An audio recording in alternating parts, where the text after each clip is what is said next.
বন্ধুরা সবাইকে স্বাগত আমার চ্যানেলে নতুন একটা ভিডিওতে।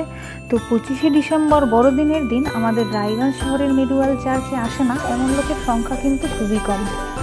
আর সেই দিন কিন্তু আমাদের এই চার্চের অনেকটা আগে থেকেই কিন্তু গাড়ি টাড়ি বন্ধ হয়ে যায়, মানে তুমি টোটোতে আসো বা 4 হুইলারের সেটা অনেক আগে থেকে ছেড়ে দিতে হয়, কারণ রাস্তায় প্রচণ্ড পরিমাণে জ্যাম থাকে আর এইখানে তো লোকের প্রচণ্ড ভিড় থাকে। তার জন্য আমরা কিন্তু 26শে ডিসেম্বর অর্থাৎ পরের দিন চলে এসেছি। আর আজও কিন্তু মোটামুটি ভালোই ভিড় আছে। চার্চের ভিতরে কিন্তু বড়দিনের জন্য বেশ সুন্দর করে সাজিয়েছে। চার্চের ভিতরে ঢুকলে কিন্তু মনটার মধ্যে একটা আলাদাই ফিলিংস হয়, একটা শান্তি অনুভব হয়। আর চার্চের কিন্তু ভিতরে যতটা সুন্দর এর বাইরেটাও কিন্তু ততটাই সুন্দর।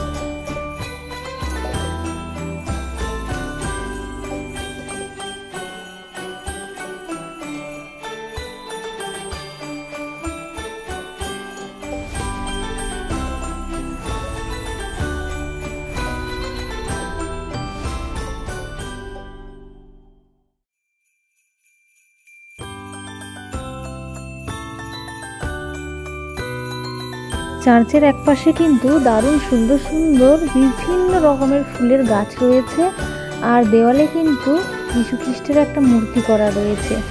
আর চার্চের অপোজিট সাইডের দেওয়ালে কিন্তু যীশু খ্রিস্টের বাবা মা অর্থাৎ মারিয়ম জোসেফের একটা মূর্তি করা রয়েছে। আর চার্চের ঠিক পাশেই কিন্তু একটা বেশ বড় মেলা বসেছে বড়দিন উপলক্ষে। আর এই মেলাতে কিন্তু বেশ অনেক রকমের খাবার দাবারের দোকান বসেছে, আর একটা তো অনেক বড় আচারের দোকান এসেছে। এখানে এমন কোনো আচার নেই যেটা এখানে পাওয়া যায় না। আর তারপরে আমার ছেলে এখানে বেলুন ফুটিয়েছিল বন্দুক দিয়ে, সবকটা নিশানাই লেগেছিল, একটাও কিন্তু মিস যায়নি। আর এরপরে চলে যাব একটু চ্যারিটাসে। এখানে বেশ সুন্দর করে সাজানো হয়েছে, আর কিছুই না, গতকালকে এখানে অনুষ্ঠান হয়েছিল, আজ কিছুই হচ্ছে না।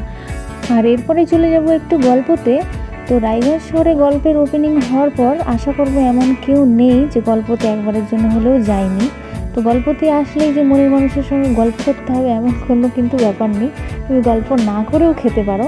তো বন্ধুরা, আমার ভিডিওটা যদি তোমাদের ভালো লেগে থাকে একটা লাইক দিও, আর যদি ফেসবুক থেকে দেখে থাকো তো চ্যানেলটিকে ফলো করে দিও, আর ইউটিউব থেকে দেখে থাকলে কিন্তু চ্যানেলটিকে সাবস্ক্রাইব করে দিও। দেখা হচ্ছে নতুন কোনো ভিডিওতে। সবাই ভালো থেকো, সুস্থ থেকো।